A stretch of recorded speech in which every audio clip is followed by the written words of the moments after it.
చాలమ్మా, ఆ మాట చాలు. చాలా తృప్తిగా ఉంది. అంతులేనంత ఆనందంగా ఉంది. మాటల్లో చెప్పలేనంత సంతోషంగా ఉంది. నీ సంతోషం సరే గాని ముందు వాళ్ళకి స్వీట్ పెట్టు. అలాగేనండి. ఆగు ముస్లి. ఎందుకే? మాకు పెట్టుడు కాదు, మేమే నీకు స్వీట్ పెడతాం. గీత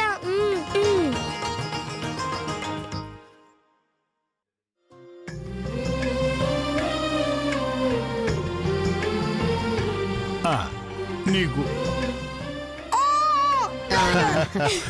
నెమ్మదిగా తినండి. శ్వేత, గీత, అయ్యయ్యో ఇంకా ఎంతసేపు అమ్మా? భోగి మంట వేశాను, బయటకు రండి. వస్తున్నారు వదిని గారు. మీ నానమ్మ పిలుస్తోంది, పదండి. పదండి అమ్మా. పదండి.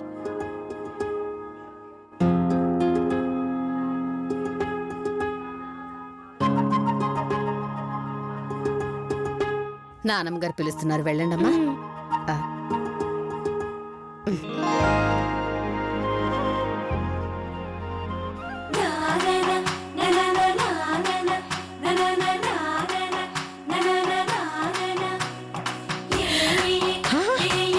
అయ్యో,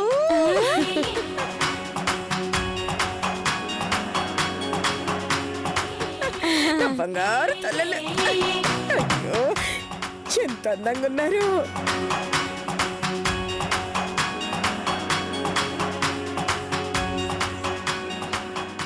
మమ్మల్ని ఆశీర్వదించండి నానమ్మ గారండి. రాశ్వేత. అమ్మమ్మమ్మమ్మో, ఉండండి ఉండండి ఉండండి. దీర్ఘాయుష్మాన్ భవ, సకల విద్యా ప్రాప్తిరస్తు. లేవండి లేవండి.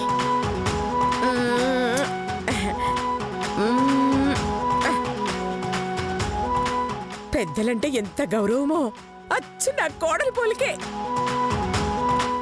నిండు నూరేళ్లు సంతోషంగా జీవించండి అమ్మా. సుమతి, ఏంటండి? మధుమతికి 2 పిల్లలు అన్న విషయం తెలిస్తే అనసూయ ఎలాంటి నిర్ణయం తీసుకుంటుందో తెలుసుకోవాలి. అవునండి, 2 మనవరాళ్ళున్నా పర్వాలేదు అంటే నిజం చెప్పేయొచ్చు, లేదంటే నిజం మనలోనే దాచేయొచ్చు. అవును, అందుకని నువ్వు ఆవిడికి తెలియకుండా వెళ్ళి విషయం రాబట్టు. అలాగేనండి.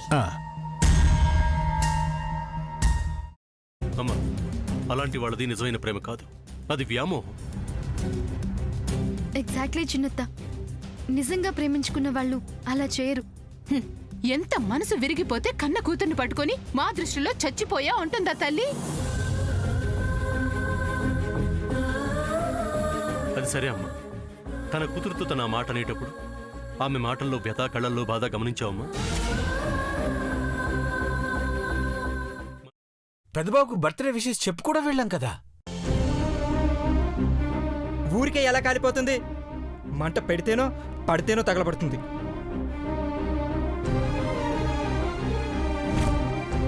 కరెక్ట్ చిన్నబాబు, నీకొచ్చినట్టే నాకు డౌట్ వచ్చింది.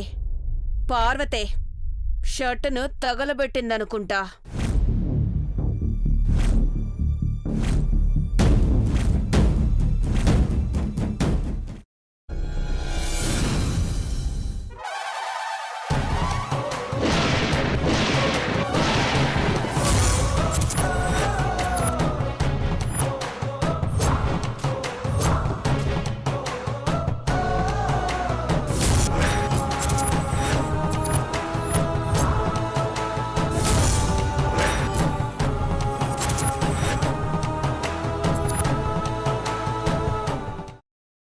తర్వాత పొట్టు తీసేసి చాప్ చేసి పక్కన పెట్టుకోవాలి.